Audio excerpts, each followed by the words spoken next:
xam ne ci déclaration ba la ñuy wax. waaye yow doo ci wax de. loolu suba rek. entre Pierre n'est-ce pas Pierre doo ci wax. alors on revient daal di waxtaanee nag li nga xam ne moom moo di culture di aada ak cosaan Aziz Emar noonu di génnee prix bi.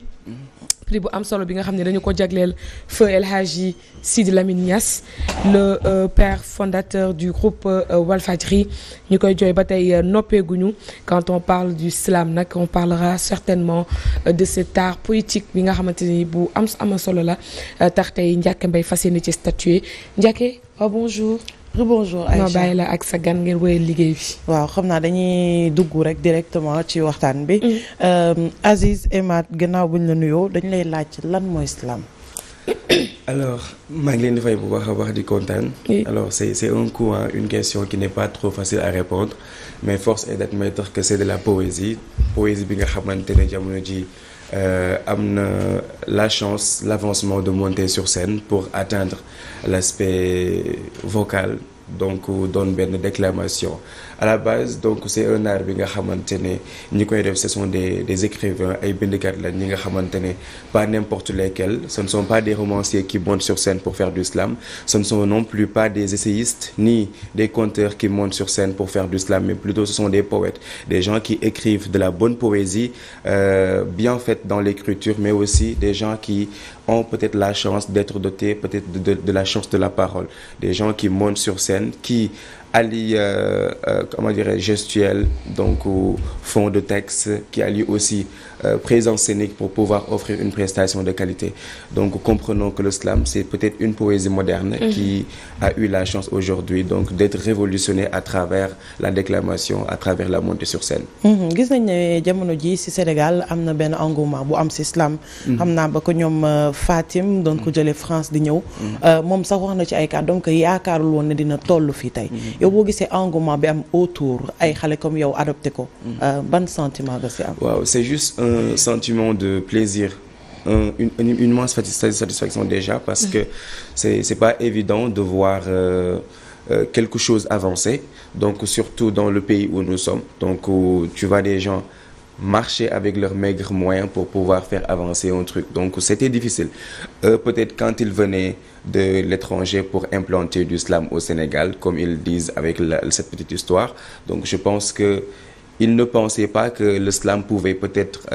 arriver là mais tey jii jàpp naa ne bu fekkente ne ñëw nañ ba egsi fii c'est parce que y a des jeunes yi nga xamante ne ils se sont donné corps et âme pour l'avancement de cet art poétique des jeunes qui mettent en place par exemple des spectacles de slam poésie où ils invitent des gens te man dafa am loo xamante ne dama faral di ko wax mooy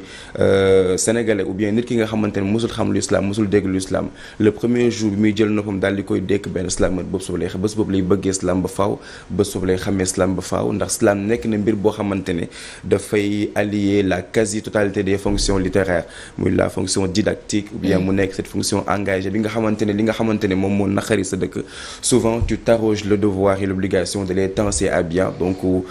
être satirique contre li nga xamante ne moom moo nekk les mots émaïques yi nga xamante ne ñu ngi koy gis dans la vie de tous les jours voilà aborder plusieurs sujets yi nga xamante ne tout le temps day nekk à la portée des Sénégalais à la portée des gens dans le cadre général c'est aussi l'occasion donc de parler des thèmes qui concernent tout le monde parler par exemple du réchauffement climatique et consorts moi qui vous parle par exemple dans le livre que j'ai intitulé Fruits de mes nuits blanches publié en 2023 mars 2023 donc j'ai développé des thèmes des poésies qui parle peut-être du réchauffement climatique du moins qui parle de la crise des valeurs de l'émancipation peut-être de la femme et tant d'autres sujets yi nga xamante ne jàpp naa ni nit ki bu ko dégloo rek daf koy intéressé boo ñu doon wax sa histoire ak slam da nga ñëw rek dugg ci wala da nga jaar ci poésie d'abord waaw comment mbëggeel bi nga am ci slam fan la nga ko jëlee alors je vais dire que tout a commencé quand un élève Aziz waxal ñu moo olof yi maa ngi tudd jàpp naa ni lépp mi ngi tàmbali ci benn ndongo buy jàngee ci école française Sénégal daan amee peut-être la chance di am chaque devoir professeur bi buy ñëw moom lay mujj a jox notam et mu nekk note de français rédaction nga ñëw nga am benn 17 ou bien benn 18 devant tes camarades mu doon am benn large différence te yéen a doon bokk même cours yi donc je me dis que lépp fa la tàmbalee. lu waral lépp fa la tàmbalee ndax loolu nekk na mbir bi nga xamante ne yokk na ma fit. mu ne woon nag gannaaw ne ñun Sénégal dañoo am la guigne la malchance maanaam naxaar gi nga xam naxaar laa ko mën tuddee xawoon ma nga tuddee maanaam ñi nga xamante ne ñoom ñoo nekk suñu ay maam suñu ay njiit. duñ ñu jàngal seen ay mbind mais plutôt ñi nga xamante ne ñoom ñoo nekk au niveau de l'Occident. On parle de Victor Hugo, on parle de Lamartine et consorts. Ma ne woon pourquoi pas essayer de m'arroger par exemple le devoir taxaw ci yoon bi nga xamante ne moom mooy tax ëllëg man dinaa bokk ci nga xamante ne école française école Sénégal dina ma jàng àdduna bi dina ma jàng ndax tey jii nii jàpp naa ne loolu dimbali na ma ba nga xamante ne à chaque fois damay bind sans pour autant me baser sur des textes yi nga xamante ni c'est des textes occidentaux. Donc ñuy avancé doon ba en 2019 ñu amoon la chance d'adhérer benn club d'anglais bu nekkoon au niveau de Guédiawaye ñu koy wax Islamic Bank English Club.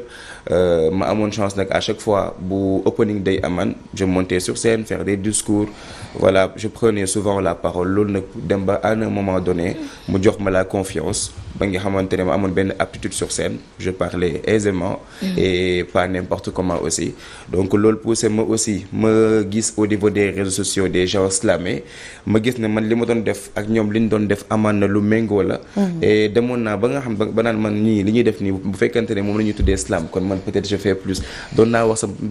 en étant tout jeune je me disais cela et ci laa jëlee sama yoonu bopp tout a commencé en 2019 ma commencé di bind des textes yoo xamante ne c'est carrément poétique je fais des enregistrements audio di partager sur YouTube di partager au niveau des réseaux sociaux mais il faut admettre que la montée en puissance de TikTok m'a beaucoup aidé parce que day tax nit ñi nga xamante dañuy suivre say followers bu ñu gisee lu am solo dañu koy partager donc muy dem di dem ba nga xamante ne on est suivi par plus de 500 000 personnes sur TikTok et à travers nos vidéos comme un slam qu'on avait fait sur Serigne Babacar Sy voilà des textes aussi qui sont engagés et à chaque fois bu ñu ko partagé wee nit ñi dañ koy jël daal di koy reprendre loolu moo ñu dimbali ba nga xamante ne tey jii nii ñu ngi suivre suñu borom de chemin yegguñu fenn nag waaye ñu ngi ñaan yàlla mu dimbali ñu ba nga xamante ne moom moo nekk suñu bëbët ñu daal di koy antul incha allah. peut-être nga may ñu benn passage bu ndaw.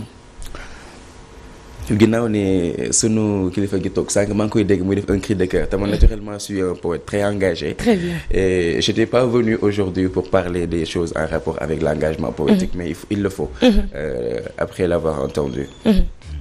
Le 4 avril 1960 en Afrique est né un bébé. Le 4/4/1960 en Afrique est né un bébé. Un bébé qui a failli clamser,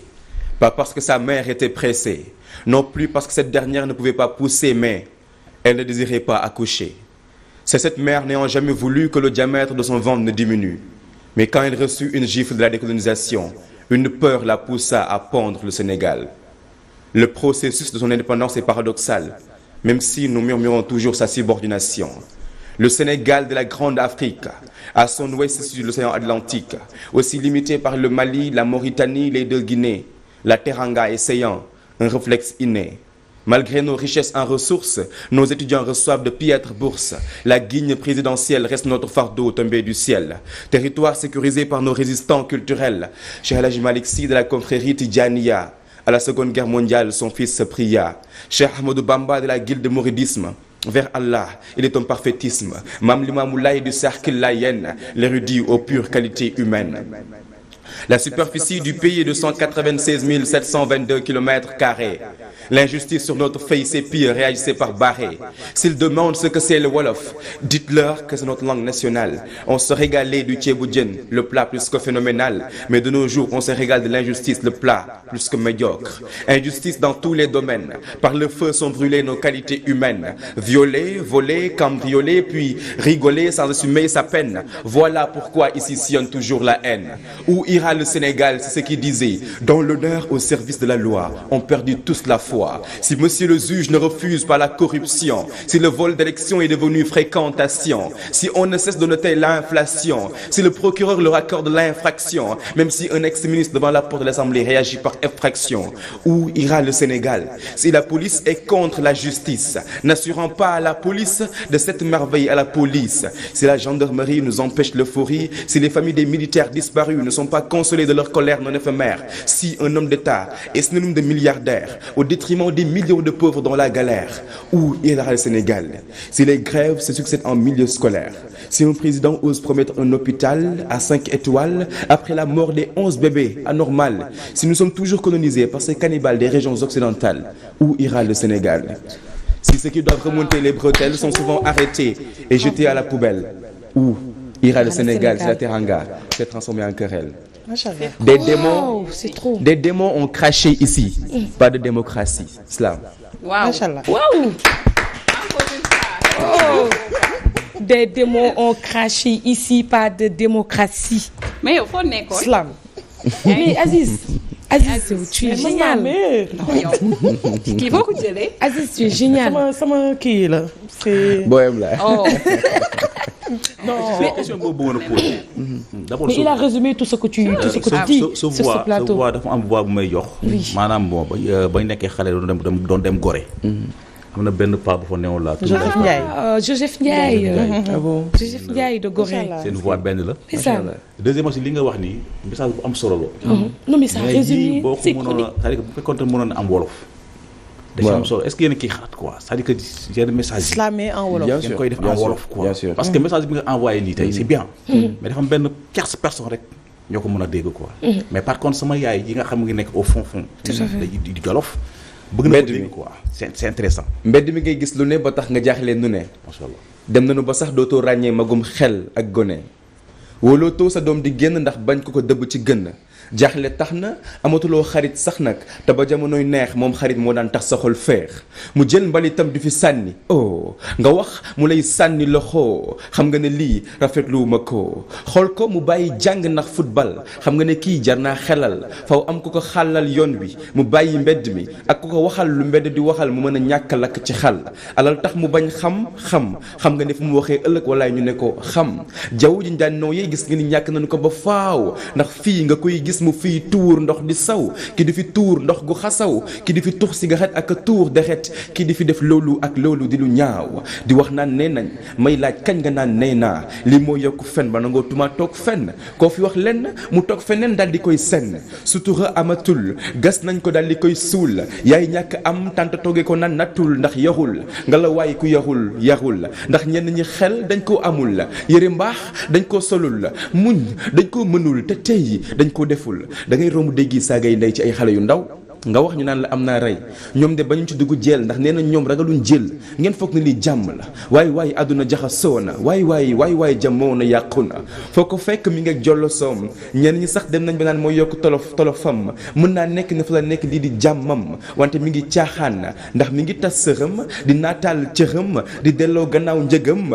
mbir yi di gën a lëndëm ba tax na derub jigéen daal di naax saay torox tàngi ànd ak seeni yaay gàcce ànd ak seeni baay nga ni yaa ma gën ndax mën wante sa nopp rek ma xam la ni mën xam-xama ko gën ni tey nga doon oto bu rafet tabax kër waaye ñàkk fa cër ndax yàgg tër ba muy ndaw ba tax na mënagul nekk mbër ci suufu sër gàllankoor mënul ñàkk rawatina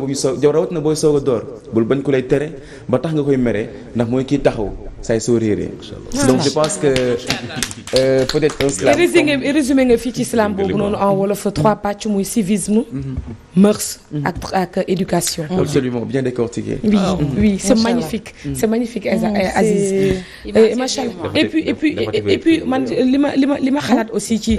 waaw et puis li ma xalaat wax naa la c'est le grand retour li ma xalaat également ci li nga xam ne moo di slam moo di c'est pas donné quand même à n'importe qui de le faire parce que dafay laaj un travail minutieux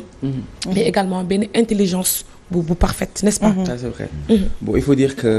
d'accord le slam n'est pas donné à tout le monde même si tout le monde peut être écrivain donc tout le monde peut écrire mais peut-être tout le monde n'est pas donné de la chance de parler man par exemple mën naa am la chance ma toog ma bind ba mu normal jàpp ne baax na mais amaan na anam bi nga xamante ne moom laa koy partagé bu fekkente ne jaarul yoon rek li mu bind c'est parce que day mel ni loo xamante ne amul solo donc juste pour dire que ñaari liggéey yu ci am après avoir fait des nuits blanches pour écrire jàppal ni am na benn travail préparatoire boo war a def ci anam bi nga xamante ne moom ngay jàllalee sa message jàpp naa ne l'animateur ou bien la présentatrice de la télévision qui vient ci plateau ñëw rek di ratatati dem amaan na xëy na la manière bi nga xamante ne moom moo gën doxaleewu ko loolu dina tax public bu bëri da leen di perdre donc ñun aussi de la même sorte dañuy préparer wu à ça avant de monter sur scène. Ce sont des répétitions, des séances de répétition, ce sont des travaux par rapport au gestuel maanaam anam bi nga xamante ne moom nga war di jëfandikoo maanaam boo xoolee man muy wax normalement ak man muy islam peut-être am na benn légère différence bu am kanam bi nga xamante ne moom lay dégager expression de visage bi nga xamante ne moom ngay teg ci écran bi ak bi nga xamante ne moom ngay def boo islam day wute donc bëri na ay liggéey yi nga xamante ne moom moo am ci suuf mais quand même bon il faut dire que étant slameur ñun itam am nañ occasion créer ay collectif de slam poésie par exemple boo demee ci département de Tivaouane donc je suis le premier à avoir créé un collectif de slam poésie là-bas donc ñu tudd dippee ko team bible de slam de Tivaouane ay ndaw yi nga xamante ne c'est des élèves ñii ils sont meilleurs dans leur classe nga jël leen daal leen di woo à chaque fois benn 15 jours ngeen def atelier d'écriture travailler sur l'écriture ensuite travailler sur la diction travailler sur la manière de passer son message travailler sur la déclamation et tant d'autres sujets tant d'autres points moo waral tey jii nii kenn ci ñoom rek bu yéegee sur scène day gagner l'attention de tout le monde. Et j'en profite pour dire que je suis une grande amoureuse du slam à travers Assane Gueye que je fréquente depuis 2010 moo ma bëggloo slam à travers également les rencontres du Grand Corps Malade que j'écoute vraiment bu ma nekkee seul Grand Corps Malade que j'écoute très souvent vraiment il est trop bon en tant que slameur. Macha Allah. Aïcha xam naa dañuy jaar ci sa question rek dem ci beneen question parce que gis nañ ne yow yaa nekk ki gagné waa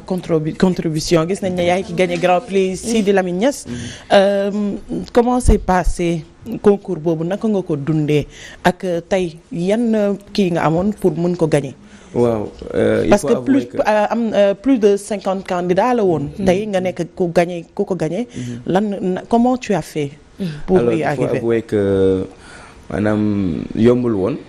parce que jàpp naa ni moom wàllum mbind bu ko nit dee corriger rek le plus souvent ci sensation lay demee par rapport ak l'artiste ni mu koy touché wee lay demee. mais mënoo ne bii moo baax bii moo bon donc bu ñu basé woo ci loolu rek pression yi parfois day ñëw supposons nga ñëw voilà sélection mu leer na ne sa yeneen morom ñëw nañ ni nga toogee di bind ni ngay sonalee sa bopp di bind ñoom noonu la ñuy sonalee seen bopp di bind amaan na xëy na sacrifice ñuy defuloo ko waaye dafa am benn qualité boo xam daf ñuy animé ñun moom souvent buñ demee bay bëgg a dugg ci benn mbir rek du ñu gëm leneen lu dul ne ndam lañ ciy am donc à chaque fois c'est comme ça man su may participer ci benn compétition mu leer ma ne nit mën na ma gagner sax la surprise mooy doon mu kooku gagner ma mais du ma am l'idée de compétiteur boo xamante ne tout le temps mën na perdre parfois c'est un vice comme ça pourrait être aussi une vertu parce que boo tombee ci bés boo xamante ne du sa bés rek day metti ci yow lool waaye ñu ngi ko tàmbali ci Sangalkam donc avec l'équipe de Black Label les Dof Job et consorts on était plus de 50 candidats ñu daal di déposer suñu ay inscriptions au niveau d'un lien bu gars yi partagé woon donc ñu daal ñu jël nañu vous êtes apte à participer ci compétition bi ba ñu ñëwee bokkoon ci benn poule D mujjoon presque jour boobu noonu certes c'était difficile parce que boobu ñu ngi enregistré matinal bi yëpp donc la nuit on était presque parmi les derniers à prester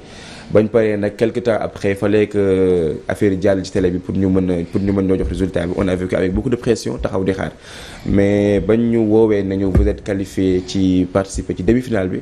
on a eu beaucoup de plaisir ñu travailler waat nañu lépp loo xamante ne defoon nañ ko benn dañ koy yokkaat bu baax a baax gannaaw ne yegg nañ ci phase finale yi et bañ demee ci demi-finale bi aussi on était parmi les 12 finalistes à être choisis pour jongante ci njëkkante prix bi grand prix Sidi Lamine Niass et il faut avouer que man bokk na ci mbir yi nga xamante ne ñoo ma gën a sawarloo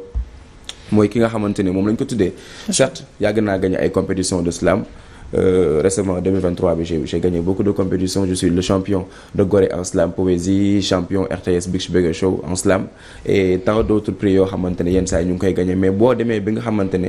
dafa am benn nit bu ñu koy tuddee boo xamante ne peut-être ay combats yi mu doon mëne am na ci yoo xamante ne tey jii sa bëgg-bëgg la mu ne tey mu nekkoon une personne qui était engagée ci développement wu réew donc boo gisee ñu defee ko benn mbir mu leer na yow itam ñi nga xamante bokk nga ñoom liggéey bi bokk nga ñoom jogante bi ñoom ñëpp seen bët teg nañ ko ci prix bi pourquoi parce que tout simplement Sidy Lamine Niass lañ ko tuddee effectivement et bañ yeggee ci final bi mi ngi amoon je pense le 25 décembre comme le 28 au niveau de Wakam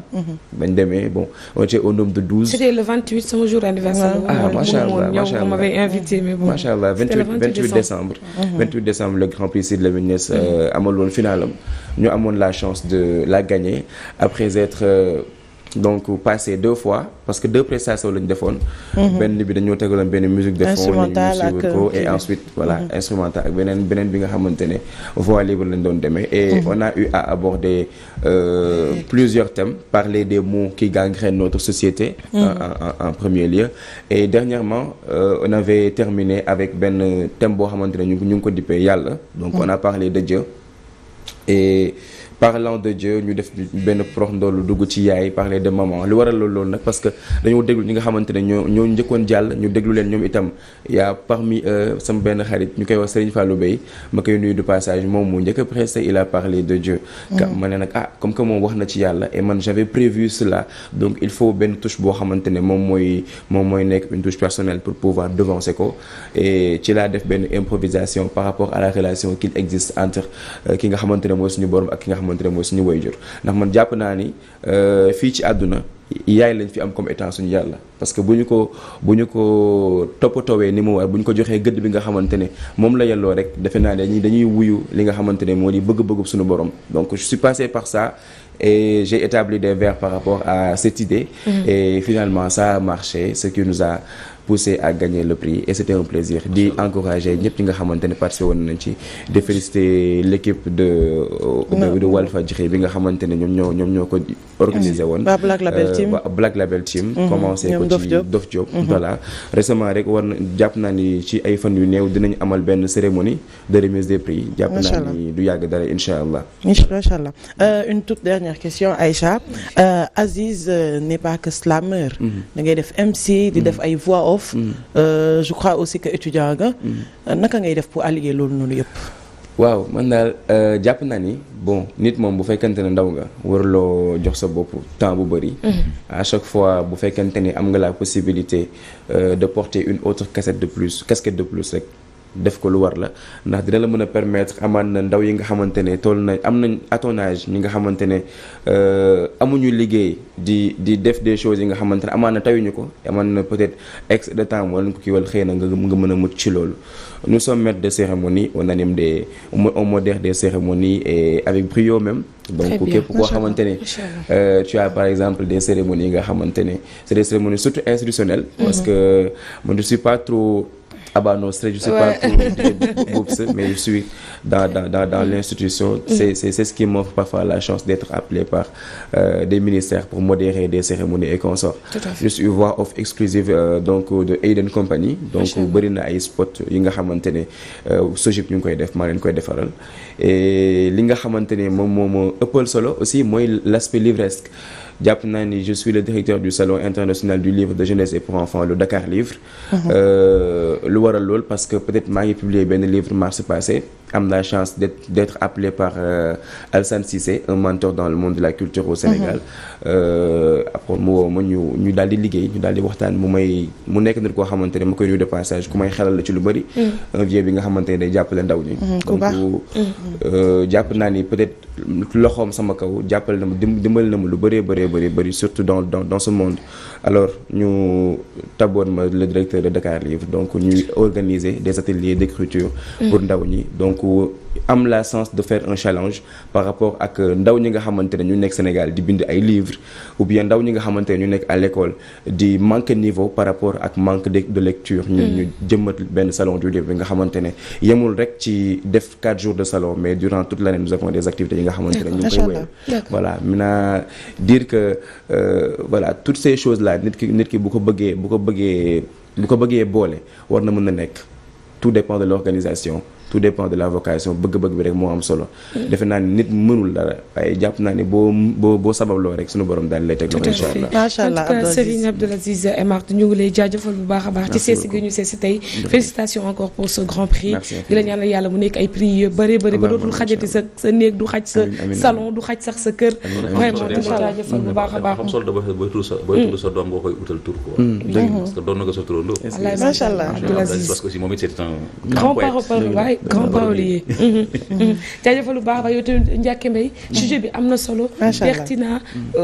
Ndiaké il faut nga jox ma numéro Aziz voilà oui dañuy jël numéro bëgguma mu leen di kii sama nawle la bëgguma mu leen di fréquenté il faut ñu koy fréquenté ak Aziz jaajëfal bu baax a baax maa la fi indi xoolal ñooy fréquenté Seydina jëlal numéro mais am na ñoo xam ne bëgguma nga fréquenté leen wala jaajëfal bu baax a baax Ndiaké mais Aïcha c'est toujours un plaisir incha allah mercredi prochain ñu ñëw ak beneen